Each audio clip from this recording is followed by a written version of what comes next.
will now study Doherty power amplifier.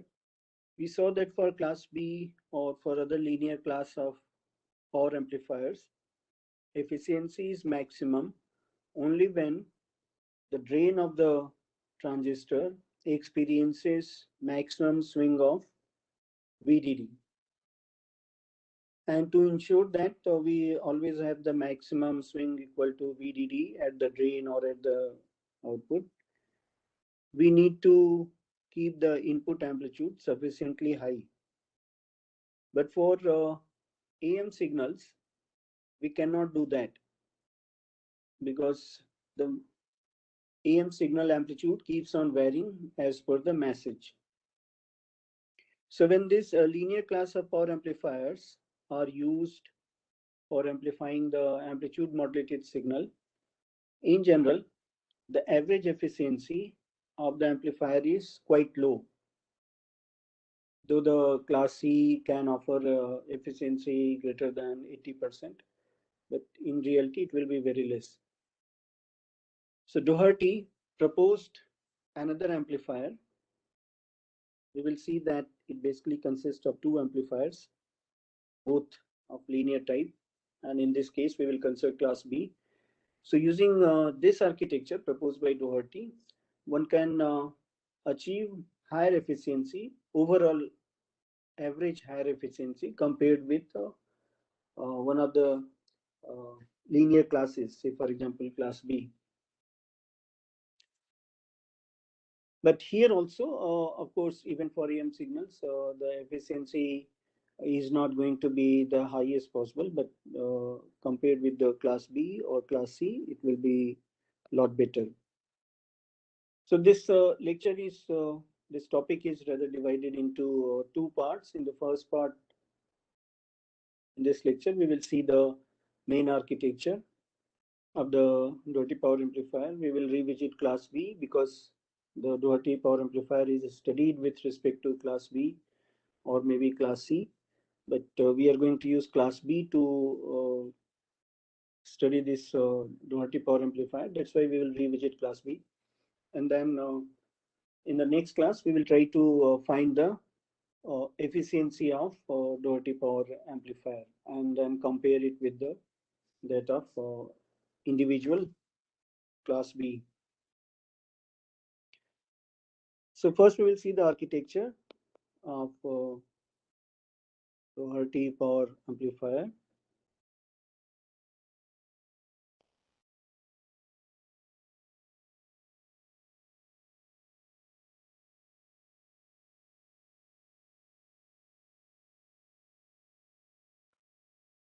In short, we will be calling it DPA. So this amplifier, as I pointed out, has two individual class B power amplifiers.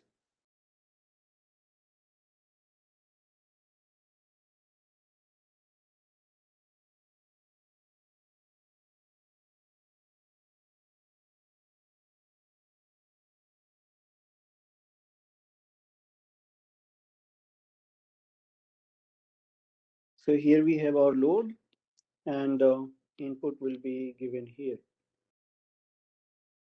And these two are the two transmission lines of length lambda by 4 at the operating frequency. So here we have power amplifier 1, and this one will be called as main power amplifier. And then we have another power amplifier which we will be calling as auxiliary power amplifier.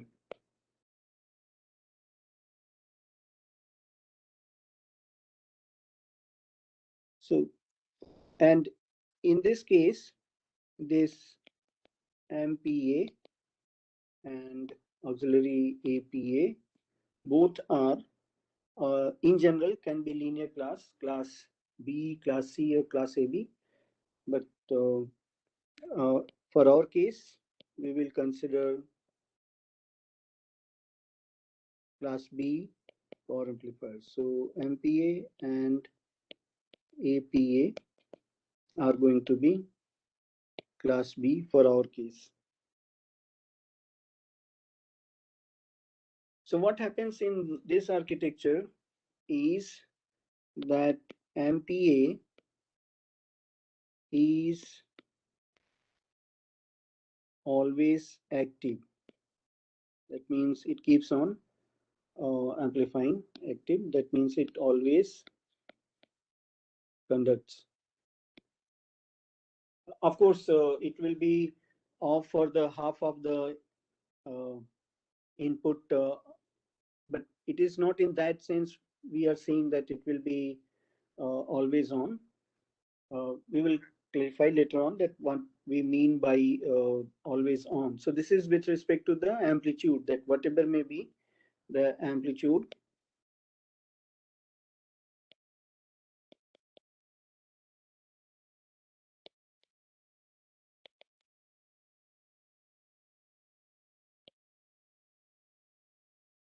of the input. So whatever may be the amplitude, it will be on. And of course, during the second half, it will be off because this is of class B type. However, the auxiliary power amplifier is off. That means it does not conduct. It is when the input, that is Vi, is smaller than a threshold.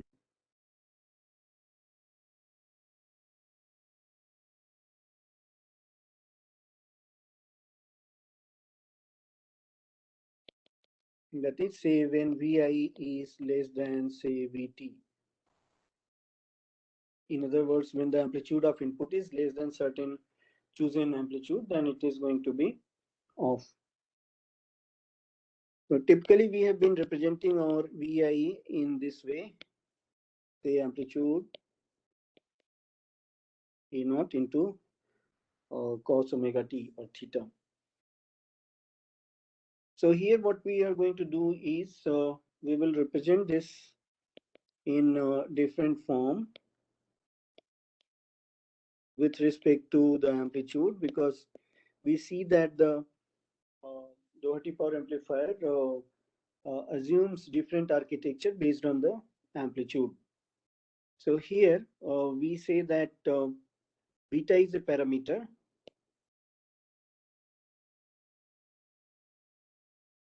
and this will be varying between 0 and 1.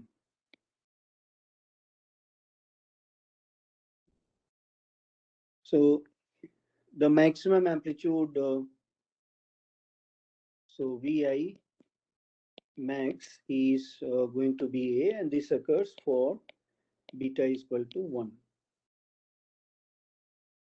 And this parameter beta is sometimes also called drive. So we will be using this word drive and input synonymously, input or drive. So now in terms of beta, we can say that MPA conducts, or rather is active for complete range of beta. However, the auxiliary power amplifier is active when beta is less than certain chosen threshold. And of course, the APA is, sorry, I made a mistake here, is active when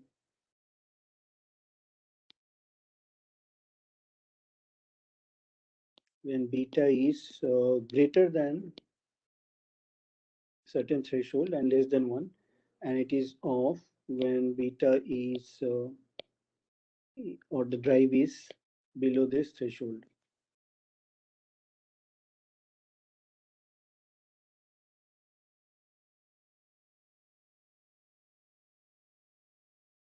So now if you see the detailed architecture or circuit of this architecture, as we pointed out that this is class B implementation for DPA.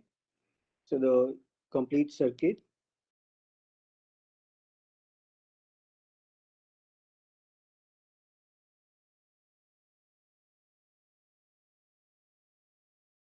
So we have main power amplifier, which is linear class of power amplifier in specifically class B.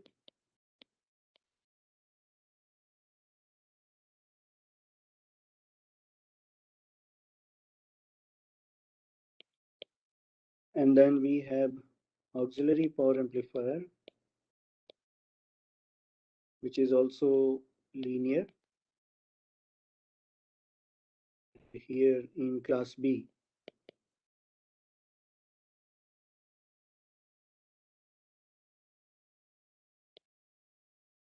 And then load is connected to both of them, and input is here.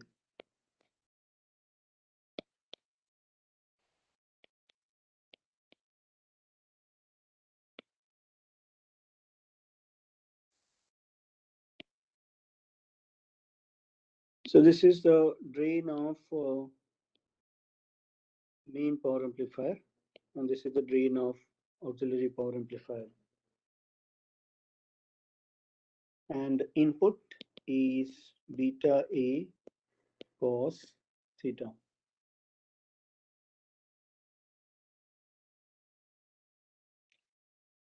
So for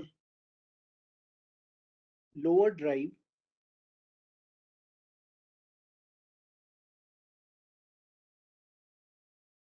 or input, that is for beta greater than 0 but less than the threshold. So this threshold we can choose, and we will see that the exact profile of the efficiency or the plot of the efficiency will vary based on this beta t. So for this case, for lower drive, the dpa or reduces to the following circuit.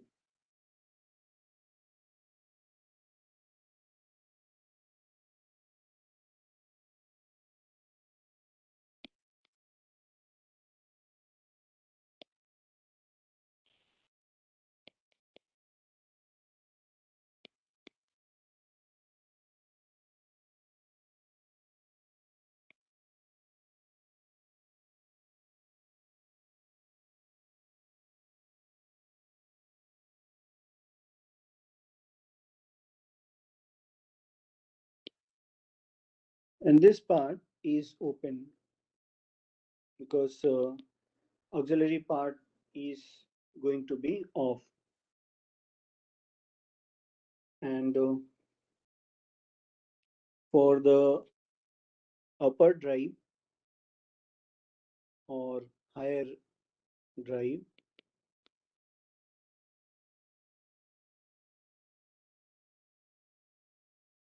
or input, we will have the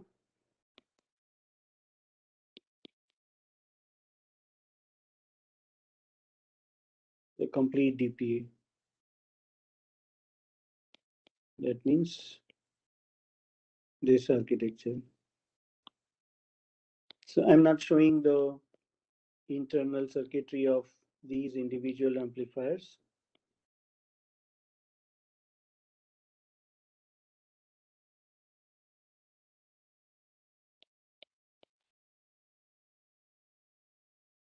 So this is for beta greater than beta t, but less than equal to 1.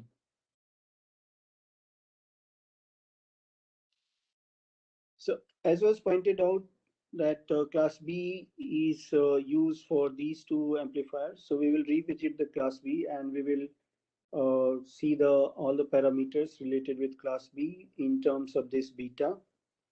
And then we will come back to this case, the DPA case, and try to find out what should be the load and what should be the characteristic impedance, so that the desired goal of maintaining overall higher efficiency is achieved. So that is the final objective. And of course, we will have to see that this output voltage is linearly related with the input in this architecture also.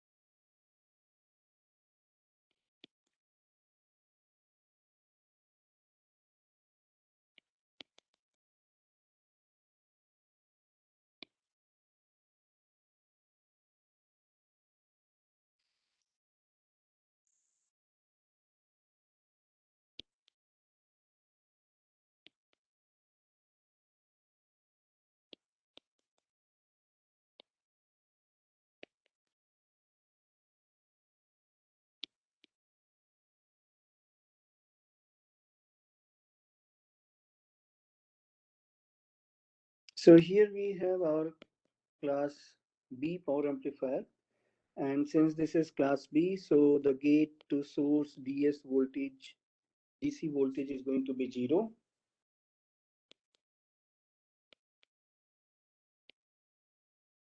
And we are assuming threshold of the MOS to be 0. And this drain voltage we will be designating as VD, and input is beta A cos theta. So we know that these are the various waveforms.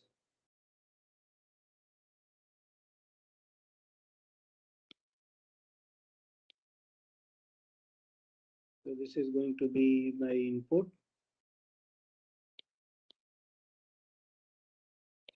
So amplitude is beta A, and since this is class P, there is no DC gate to source voltage.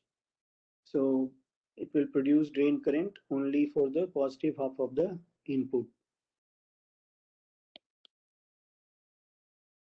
So this drain current is going to be non-zero only for the positive half and 0 for the second half.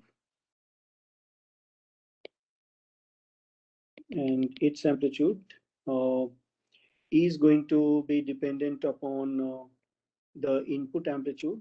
So this we will designate as beta IP, where IP corresponds to beta is equal to 1, the maximum possible value. However, because of the LC, parallel LC, we will continue to get a sinusoidal load voltage. So load voltage is going to be sinusoidal.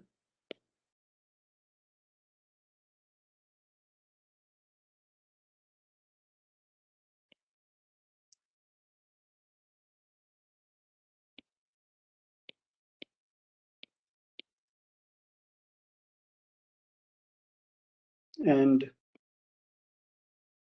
the drain voltage will oscillate about VDD.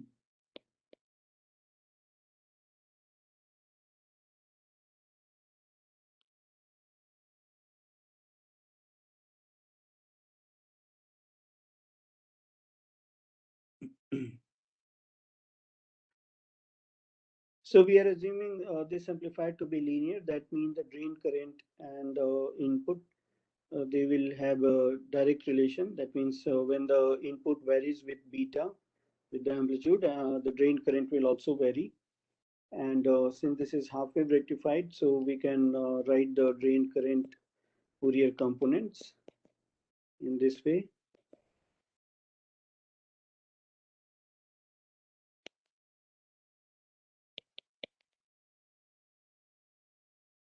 So here we find the first component is DC, the second is fundamental, so on and so forth.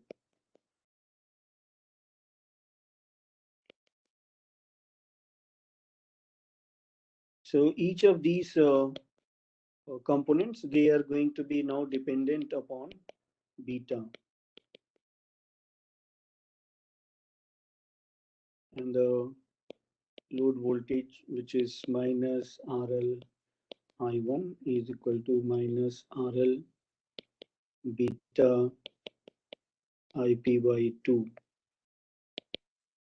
So this can be written as beta into RL IP by 2.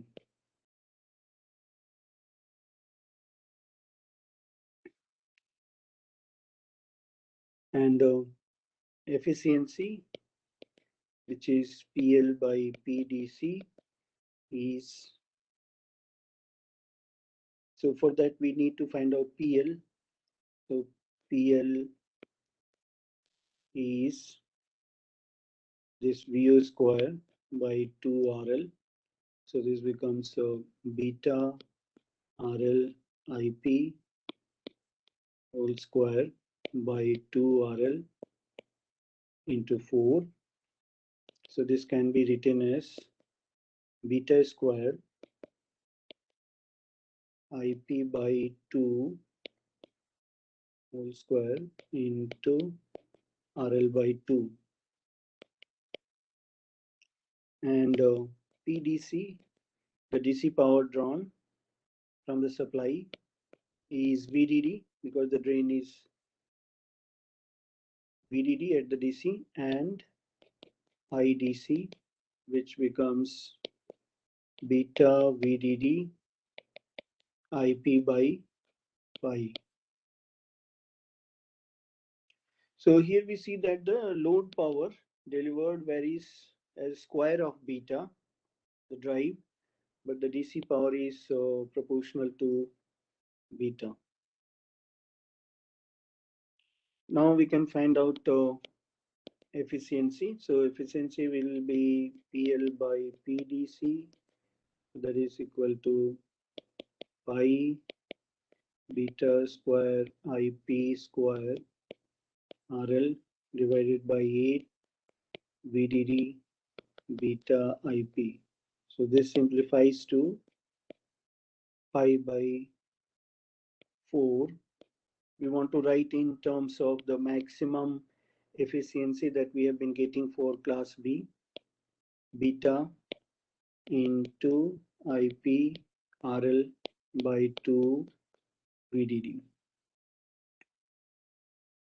So here we have seen that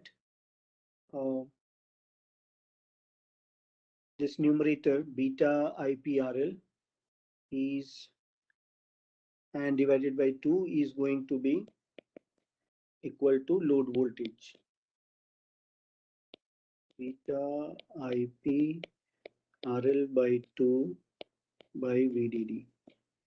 So this numerator, this part we have already found here, is equal to the output voltage.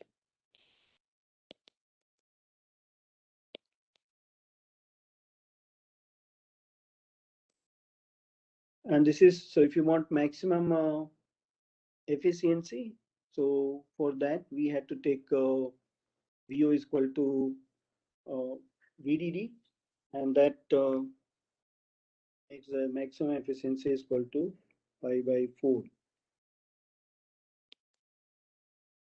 So for maximum eta D, we have to take the output equal to VDD, and this amounts to, so when we take VO is equal to VDD, we are saying that we are taking beta is equal to 1.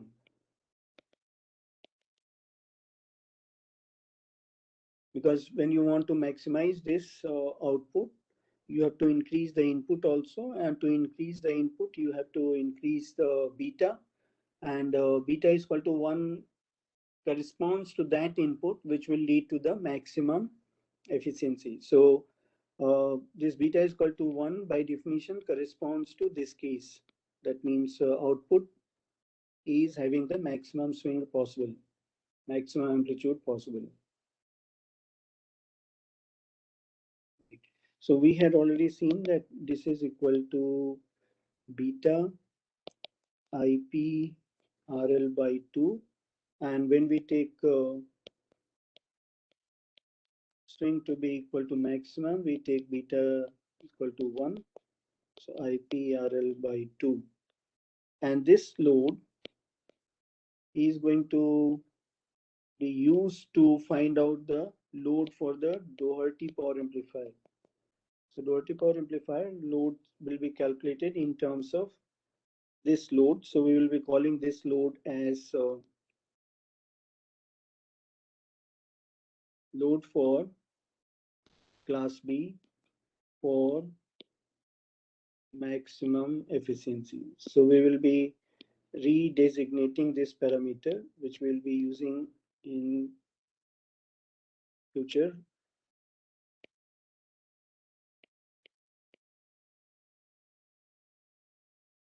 So we'll keep this parameter in mind, load for class B, which leads to the maximum swing, that means maximum efficiency as well.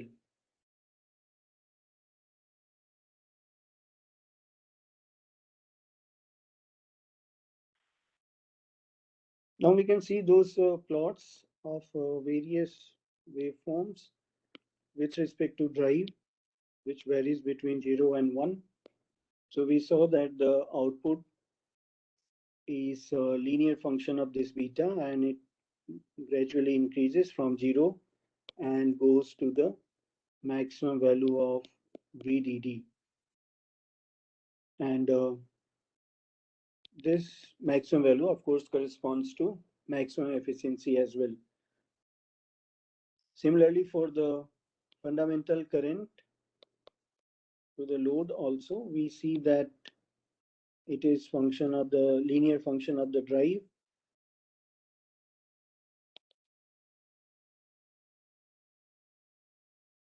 And for maximum drive, it achieves a value equal to IP by 2. The amplitude of the fundamental is IP by 2. Okay, and for efficiency also, here we see that efficiency is also linear function of beta. So efficiency also varies linearly with beta.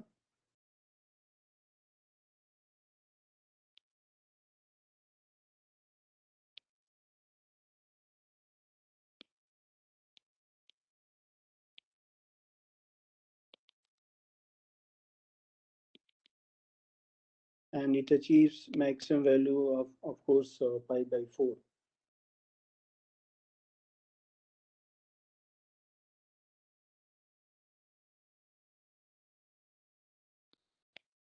TC power is also function of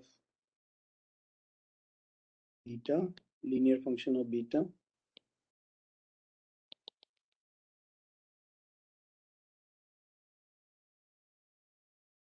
And the maximum value is VDD IP by pi. IP by pi is the DC current. However, the load power, the RF power to the load, is not linear.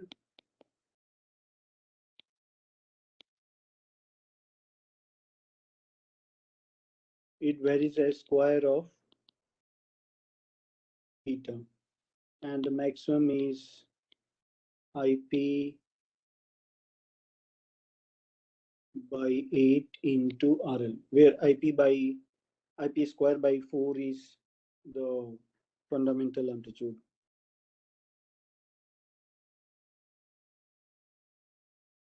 So if we have AM signal, these are the kind of behavior that we will expect from class B power amplifier. And here we can see that the efficiency, overall efficiency, is not going to be very good because it varies between 0 and pi by 4 with the beta.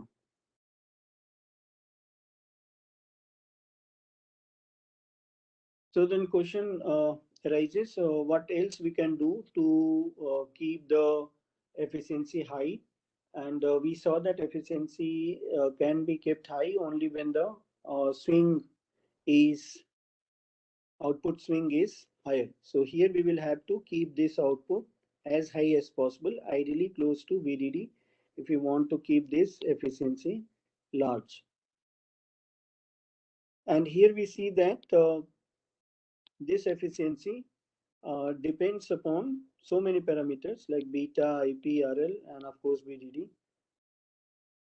So here we have been using, in the normal case, beta to make the efficiency high. But this expression says that any of these parameters can be altered to achieve the high efficiency. For example, one can change the load. So theoretically, for the AM signals where beta is varying and where we have no control over beta because it is determined by the message, in that case, we can change the load so that the output voltage is equal to VDD, and in that case, we can achieve high efficiency.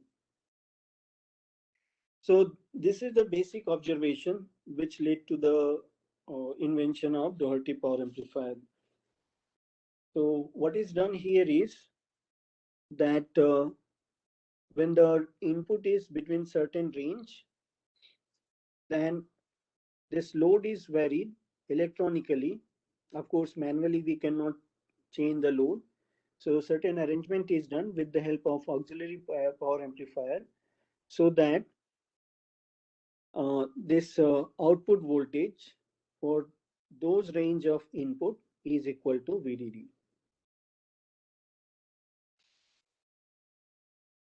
So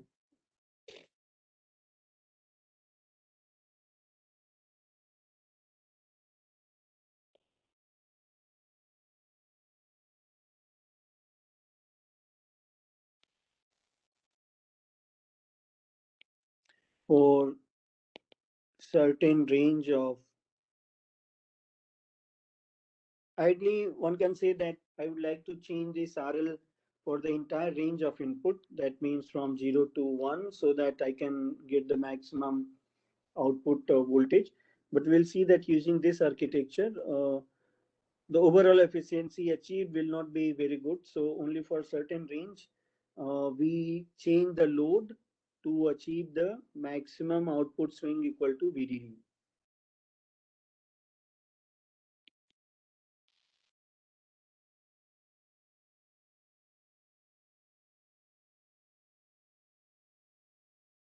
Such that output is equal to VDD.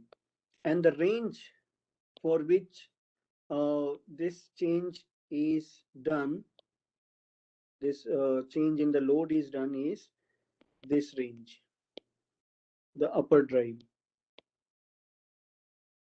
So over this range, when input is in this range, then the load is varied electronically. We will see how that idea is implemented, such that output is, so here we are saying output, but actually this becomes the drain voltage. So for class B case, the output voltage and the drain swing both are same.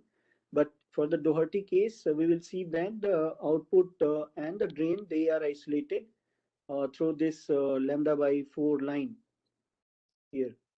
So drain of Doherty is for the main amplifier is here, and the output is here.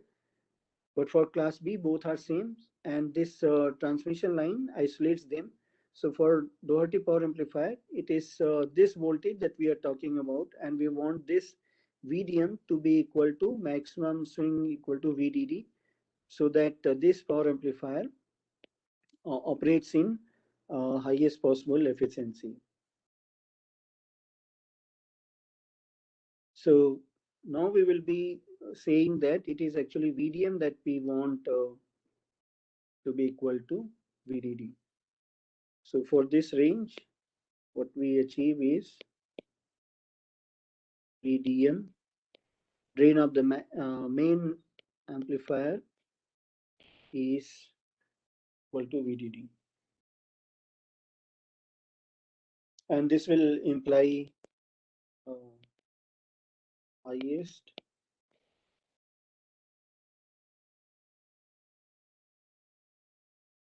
for the main power amplifier, of course.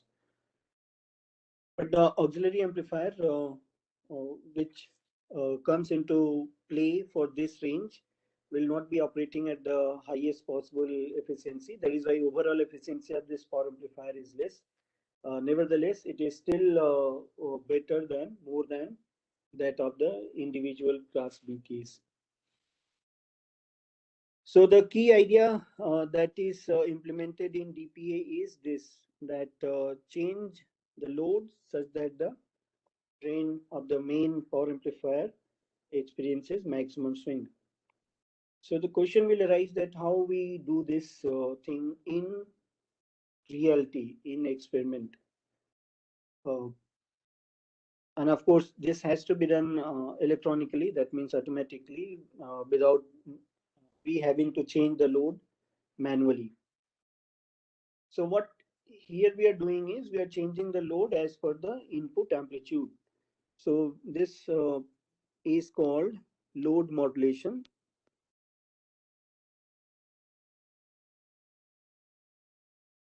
or sometimes also called load pulling. So both basically means changing the load, of course, electronically as per the input, that is beta. So fortunately, there is a very simple way of doing this. Let us consider this simple circuit. So here we have a load, but this load is being driven by two current sources. This we will be calling as I1, because our main power amplifier basically acts like a current source,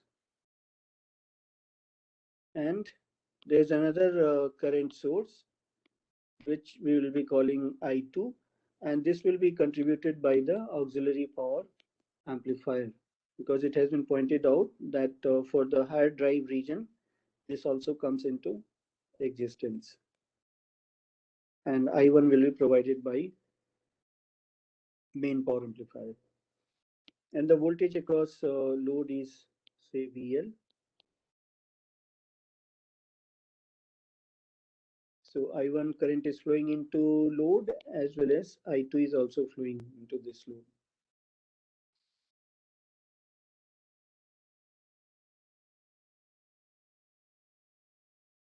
Now for lower drive,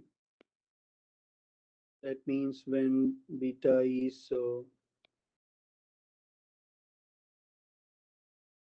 between 0 and the threshold beta. So for that case, the auxiliary power amplifier is going to be off. So we will have this scenario.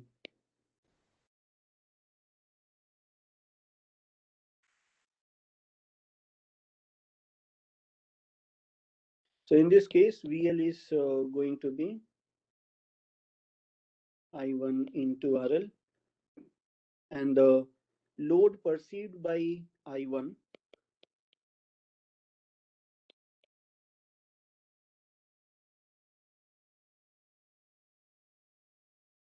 which we will be calling as the voltage that the current source senses, which is equal to VL divided by current it is sending into, is going to be RL.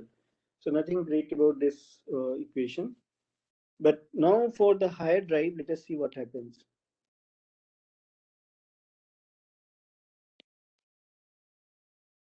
That means when beta is greater than the chosen threshold.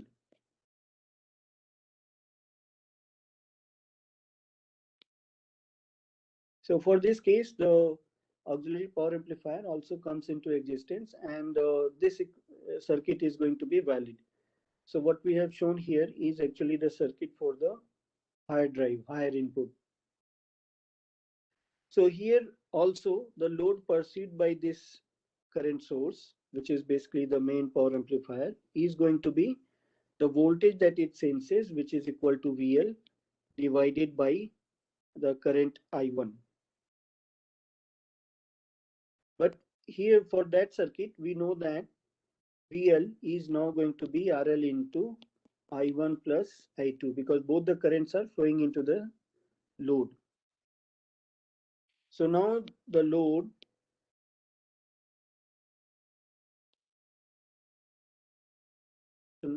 perceived by the main power amplifier is going to be VL by I1. And if we calculate this from this say, equation 1, we can say that this will turn out to be RL into 1 plus I2 by I1. So here we see that if I1 and I2 are of same sign,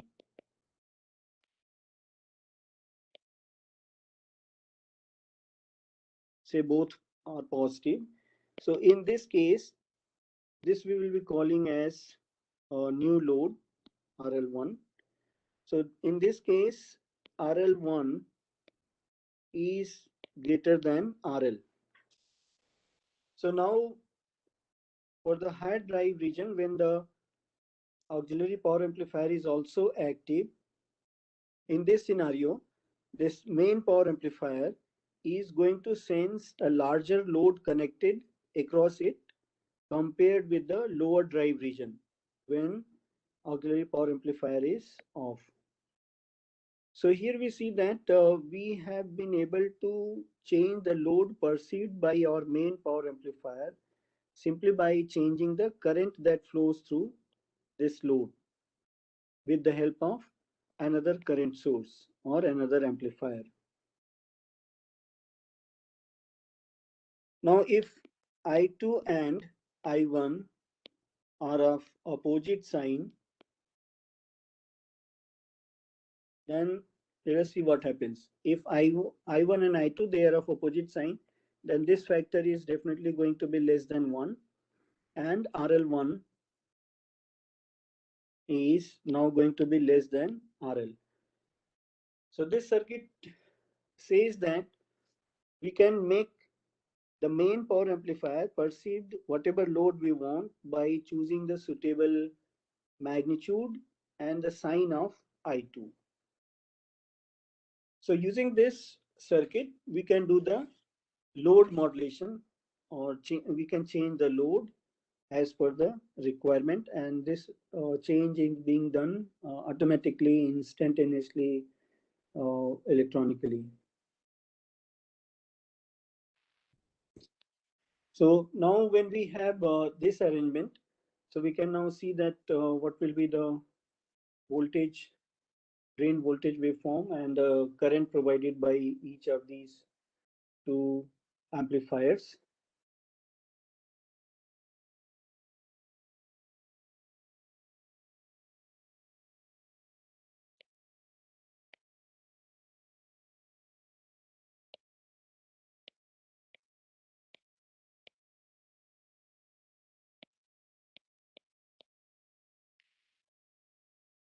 So when Doherty power amplifier is active, the voltage waveform that, or the variation of the drain voltage that we will see is going to be like this. So what is done here in the Doherty power amplifier, that we choose a threshold, input threshold, and at that threshold for input is equal to beta t into A, for that input we achieve the maximum swing at the drain of the main power amplifier.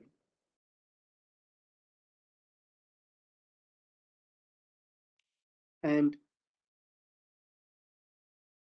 afterwards it maintains this value, maximum value of VDD.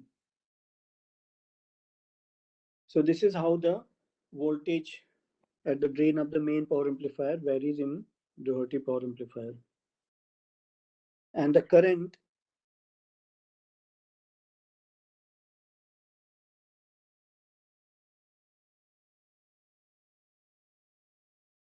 so fundamental of main power amplifier varies linearly as usual.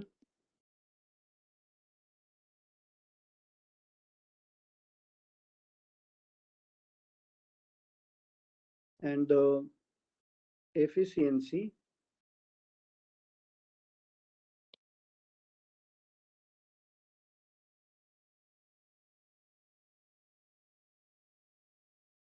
plot will be something like this.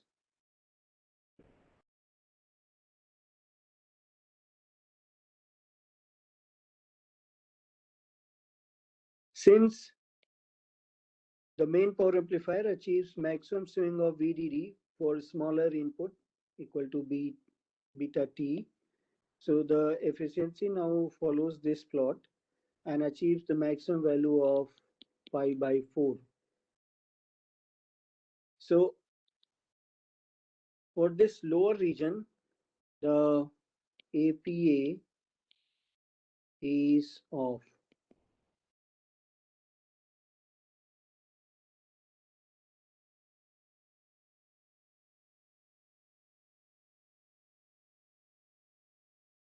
And for higher region, APA is on or rather active. So this is the response of main power amplifier. But when input becomes larger than the threshold, then the APA also becomes active and it also starts providing current, the auxiliary power amplifier. So this is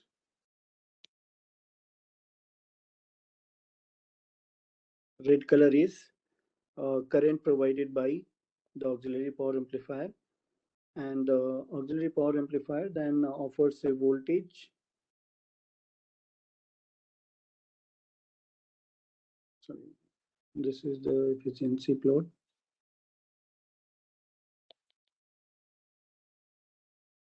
Like this.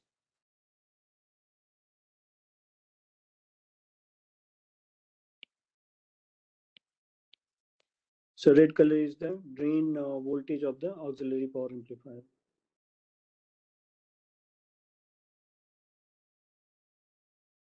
Sorry, here there's a mistake. This is not the efficiency is not going to remain pi by 4 for the higher drive, because now the auxiliary power amplifier, it has also come into existence. So which will auxiliary power amplifier will not be at the highest possible efficiency. So efficiency plot for complete DPA is going to be like this. However, the efficiency for class B is like this.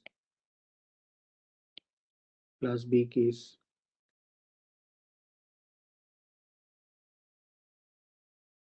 So we'll finally derive the expression for this eta D for Doherty power amplifier. But today we want to see that when we achieve input is equal to beta T, the drain voltage indeed becomes equal to VDD. And the second thing that we will now see is that the output voltage is going to be linearly related with the input.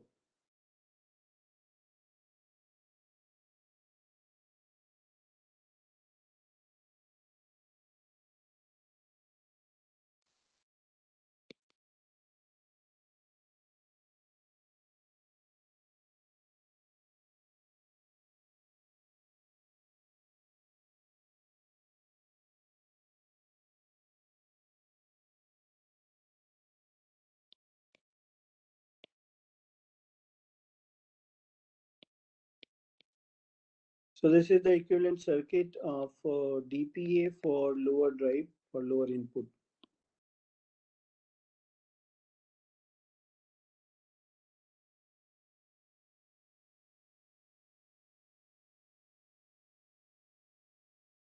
So in this circuit, we want to know two things. First, what should be this load in terms of the load of the usual class B amplifier, such that this drain voltage becomes VDD when beta is equal to BT. So this is the first thing that we want to see.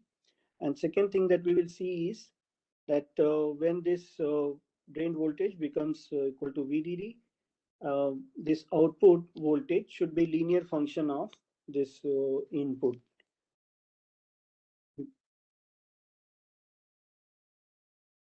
It should vary linearly with beta.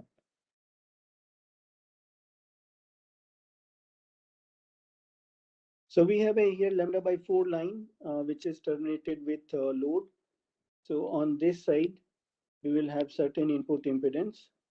And this we know is going to be given by Z naught square by RL. And here we have total drain current, and fundamental C is here I1, and this is the load current.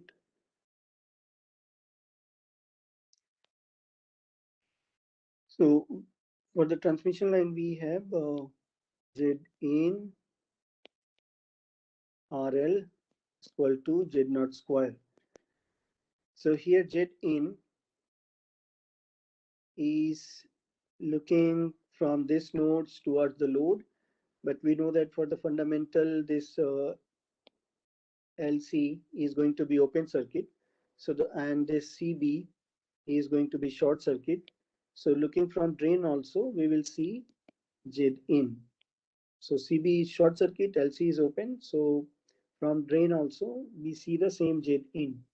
So now we can write Z in as a voltage between this drain and ground, which is VDM divided by I1, which is flowing towards the load. So this is for Z in. And this RL is equal to this voltage here, V naught divided by IL. So this is V naught divided by IL. And this is going to be equal to Z square.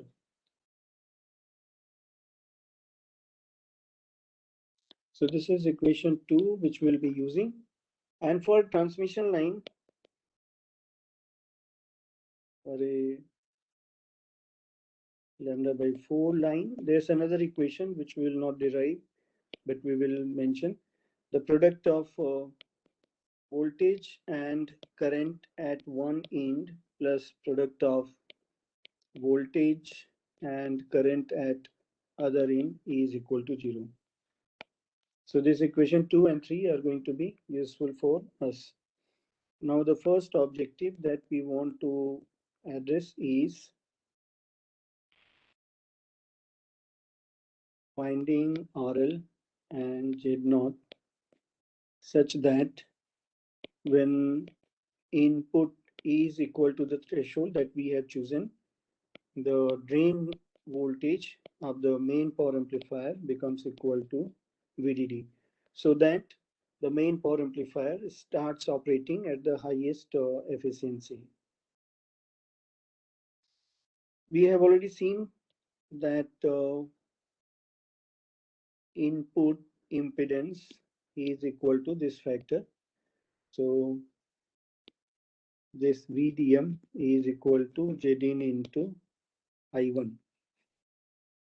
And Zin we have already seen for lambda by 4 line is given by this factor.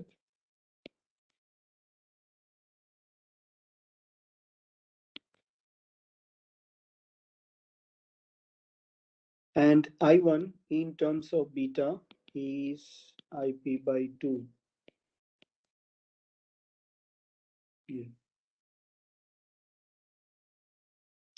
Now what we want for beta is equal to beta T, we want VDM should become VDD. So we impose this condition on equation 4.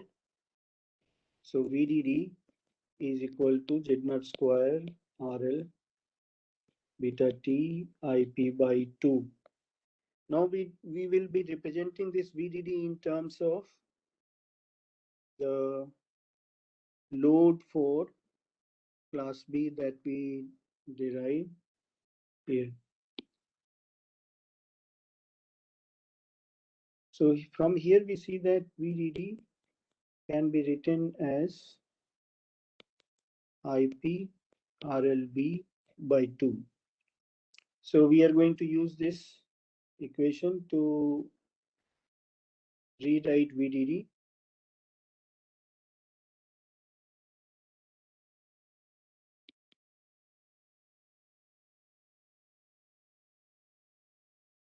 So we want to find this load in terms of the load for that of class B case.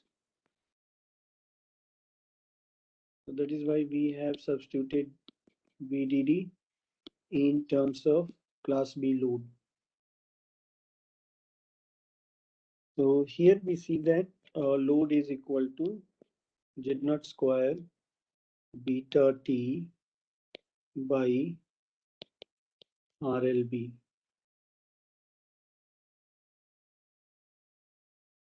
Now if we choose Z naught equal to RLB, then the load that we should use in Doherty power amplifier becomes equal to beta T into RLB. So if we choose a load for Doherty power amplifier, which is beta T times RLB, then for beta is equal to beta T, the drain of the main will experience maximum swing, which is equal to VDD. And here we have also now determined what should be Z0. Z0 should be RLB. So characteristic impedance should be equal to RLB and the load should be beta times RLB. So now we want to see that if we make this choice, the load voltage, that means VO, should vary with the input. That means beta parameter. So objective 2 that we want to show here is that the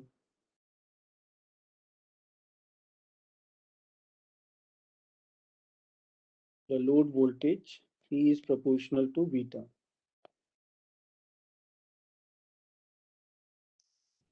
So we have already seen equation number 3. So from here we can find out what will be the output voltage, the load voltage. So load voltage is equal to minus I1 divided by IL into VDM.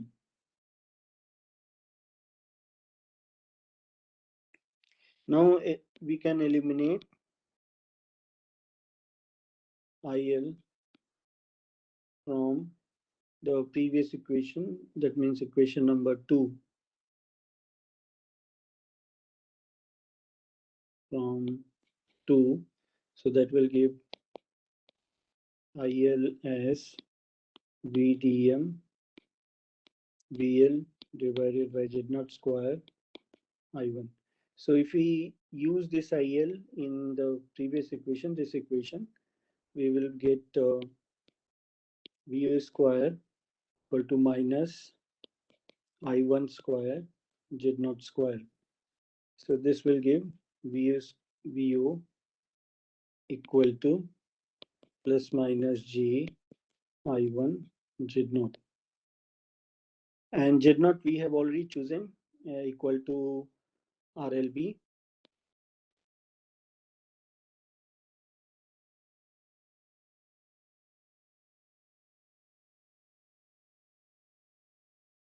Right. And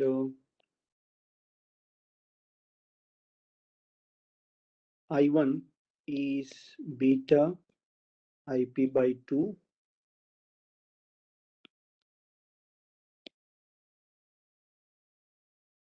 So this becomes plus minus J beta IP by 2 RLB. And this factor is nothing but VDD. So here we see that when we choose Z0 equal to RLB and load equal to beta T into RLB, in this case we find that the load voltage indeed is dependent upon beta linearly, because this is fixed. But of course there is going to be phase difference, but then magnitude wise a linear relation exists.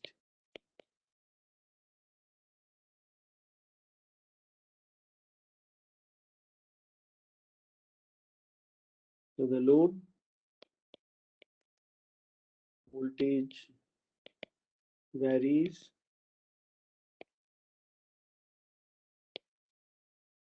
linearly with Vi. So the shape of input and the load voltage are going to be same. So in the next lecture, we will derive the efficiency, and we will show that its plot is going to be like this.